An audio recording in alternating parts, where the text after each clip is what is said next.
আসসালামু আলাইকুম বন্ধুরা। আজ আমি তোমাদের মাঝে শেয়ার করব খুব সহজে কিভাবে বেগুন ভাজা করবে আর অনেক টেস্টিও হবে। তো বেগুন ভাজার ছোট ছোট টিপস নিয়ে আজকের থাকছে ভিডিওটা। তো বেগুন ভাজার জন্য এখানে প্রথমে পানিটা রেডি করে নিচ্ছি আর পানির ভিতরে লবণ হলুদ দিয়ে দিলাম, দিয়ে একটু গুলিয়ে নিয়ে নিচ্ছি। নিয়ে এখন পানিটাকে এক সাইড করে রেখে দিয়ে একটা বেগুন নিয়ে নিয়েছি। তোমরা যে কোনো ধরনের বেগুন নিতে পারো বেগুনটা ভাজার জন্য, তবে আজকের বেগুনটা কিন্তু একটু ভিন্ন স্টাইলে ভাজবো। আর এইভাবে এই বেগুন যদি একবার ভেজে খান তাহলে কিন্তু এর প্রেমে পড়ে যাবেন। যেমন স্বাদে হবে অসাধারণ, তেমনই তৈরি করা সহজ সরল, আর তৈরি করতে বেশি সময় লাগে না কিন্তু বন্ধুরা। তোমরা যে কেউ ইজিলি রেসিপিটা তৈরি করে নিতে পারবে। তো প্রথমে আমি এখানে যে সাদা বেগুনটা নিয়ে নিয়েছিলাম সেই বেগুনটাকে কিন্তু এইভাবে কেটে নিচ্ছি। দেখো বেগুনের ভিতরে একদম জালি, একটুও দানা হয়নি। এরকম ধরনের বেগুন হলে ভাজতে বেশি সুবিধা হয়। তবে এখানে আমি গোল গোল পিস করে নিচ্ছি, তো আমার পিসগুলো একটু ছোট বড় হয়ে গেছে, কোনো ব্যাপার না, তোমরা কিন্তু সাইজ করে কেটে নিও। তো এই একটা বেগুন থেকে আমি 5 পিস করে নেব। তো 5 পিস বেগুন করে নেওয়ার পর এর ভিতরে একটু দাগিয়ে দেব, মানে একটু ফালি ফালি করে দিলে আর কি হবে, যে মশলাটা থাকবে না সেটা ভিতরে যাবে, এতে সমস্ত জায়গায় ভালো মানে মশলা পাবে, খেতে ভালো লাগবে। তো বন্ধুরা, তোমরা যারা আছো এরকম সহজ সরল স্বাদে অসাধারণ রেসিপি খুঁজছো, তারা কিন্তু যেমন খুশি তেমন চ্যানেলটিকে সাবস্ক্রাইব করে রাখতে পারো, পাশে থাকা বেল আইকনটিকে প্রেস করে রাখতে পারো, যাতে নতুন ভিডিও আপলোড দিলে সবার প্রথমে নোটিফিকেশন তোমাদের কাছে পৌঁছে যায়।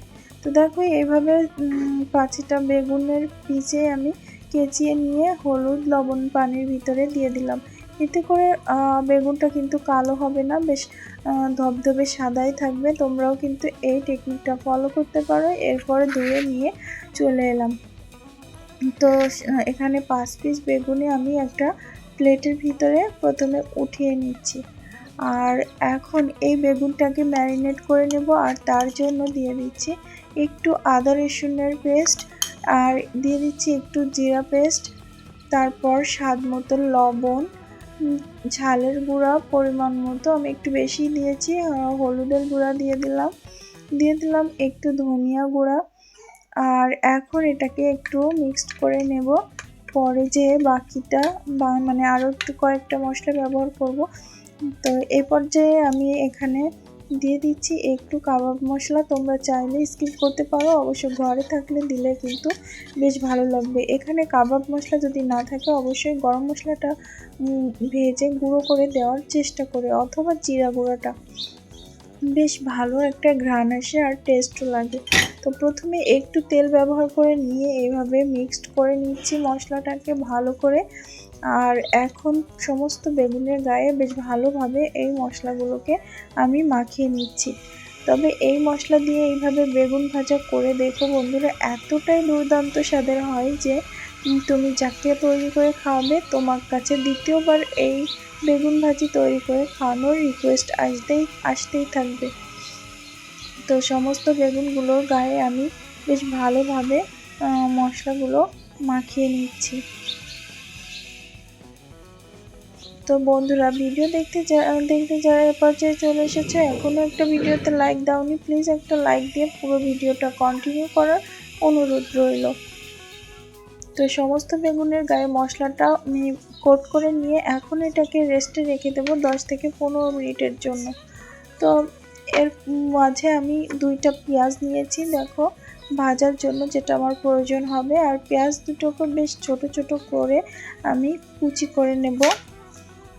তো তোমরা যদি চাও যে পেঁয়াজ ছাড়াই খাবে তাহলে এখানে পেঁয়াজটা স্কিপ করতে পারো, আবার যারা পেঁয়াজ পছন্দ করো তারা এইভাবে পেঁয়াজটার পরিমাণ একটু বাড়িয়ে দিয়ে ভাজিটা করতে পারো। বেশ মজার হয় কিন্তু এই পেঁয়াজটা অ্যাড করলে। আমাদের বাড়িতে পেঁয়াজ ছাড়া যেন বেগুন ভাজি হয় না, এই কারণে আমি এখানে পেঁয়াজটা নিয়েছি। তোমরা একদিন এভাবে পেঁয়াজ দিয়ে খেয়ে দেখো, বেশ মজা হয় কিন্তু। তো সমস্ত পেঁয়াজগুলোকে বেশ ছোট ছোট কুচি করে কেটে নিয়ে এখন উঠিয়ে এই প্লেটের সাইডে আমি রেখে দেব। আর ঝালটা যে যেমন পছন্দ করো সে তেমনই খাবে, তবে আমি এখানে কাঁচামরিচ কুচি করে নিচ্ছি। আগেই তো আমি গুঁড়া মশলার ভিতরে ঝালের গুঁড়া অ্যাড করেছি, ওটা বেগুনের ভিতরে যাতে ভালোভাবে ঢুকে যায়। আর এদিকে আমি পেঁয়াজের ঝাল কুচি করে নিয়ে নিলাম। তো সমস্ত কিছু রেডি করা হয়ে গেল, এখন আমি এটাকে ভেজে নেব। তো ফ্রাই প্যানে তেল দিয়ে দিচ্ছি, আর তেলটা গরম হয়ে গেলে এখন একে একে বেগুনগুলো দিয়ে দিচ্ছি। তবে এইখানে আমি 3টা বেগুন অ্যাড করছি। তো 3টা বেগুন অ্যাড করে মানে তেলের ভিতরে দিয়ে দিচ্ছি, 3টাই ধরলো, আর বাকিটা পরে ভাজবো। তো আমি প্রথমে এটাকে 2 মিনিটের মতো ঢাকা চাপা দিয়ে রেখেছি।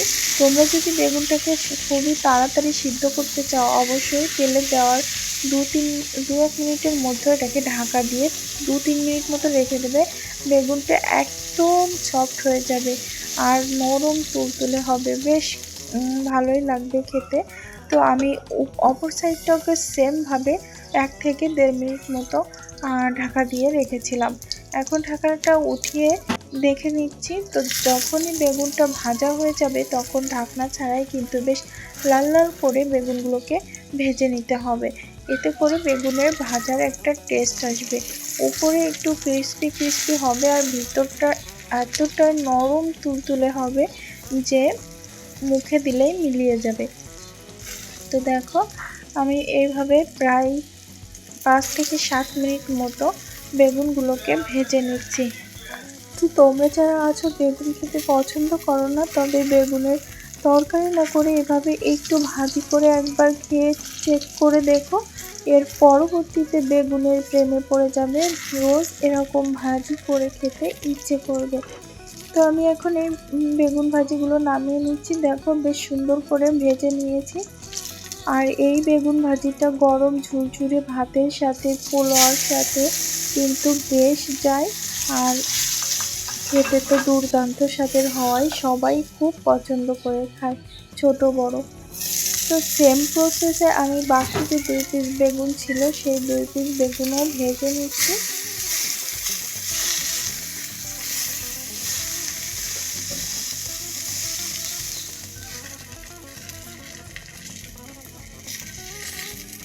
তো কারা কারা এইভাবে বেগুন ভাজি করে খাও অবশ্যই কমেন্ট করে জানিও। আর আমার বেগুন ভাজাটা কেমন লাগলো তোমাদের কমেন্টে জানিও। এখন বেগুন ভাজা সবগুলো হয়ে গেলে সেগুলো উঠিয়ে নিলাম, আর ওই একই তেলের ভিতরে আমি যে পেঁয়াজ আর ঝাল কুচি করে রেখেছিলাম সেগুলো কিন্তু দিয়ে দিলাম।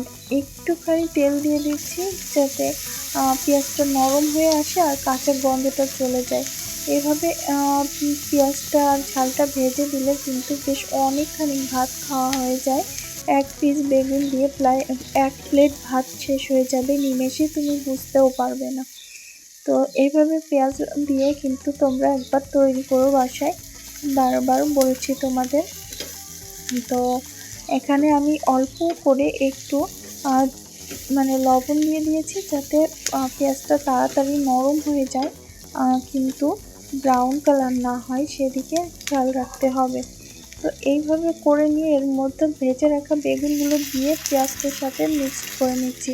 তবে এই মিক্সড করার কাজটা বেশ ভালোভাবে করতে হবে যেন ভেঙে না যায় বেগুনগুলো। যেহেতু বেগুনগুলো অনেক নরম হয়ে গেছে তাই আমাদের সাবধানে এই বেগুন ভাজিটা করে নিতে হবে। এইভাবে বেগুন ভাজি কিন্তু আমারও অনেক পছন্দ। আমার এমনিতেও তেমন একটা বেগুন ভাজি খেতে ভালো লাগে না, তবে এভাবে করলে বেশ 1টা-2টা আমি খাই। তো দেখো পেঁয়াজগুলো কিন্তু মোটামুটি সব জায়গায় মাখিয়ে নেওয়া হয়ে গেছে, আর এখন পুরোপুরিভাবে পরিবেশনের জন্য রেডি হয়ে গেল আজকের বেগুন ভাজা। তো চলো বেগুন ভাজাগুলোকে এখন পরিবেশন করে নিই। আর এভাবে করে নিলে সমস্ত মশলাটা ভালোভাবে গায়ে লেগে যাবে, এজন্য আমি একটু ফ্রাই প্যানটা নাড়িয়ে নিয়ে বেগুনগুলোকে পরিবেশন করে নিচ্ছি একটা প্লেটের ভিতর। বাই দ্য ওয়ে আজকের ভিডিওটা ছিল এ পর্যন্তই। দেখা হবে নতুন কোনো রেসিপির সাথে, নতুন কোনো ভিডিওর সাথে। ততক্ষণ পর্যন্ত সবাই ভালো থেকো। আল্লাহ হাফেজ।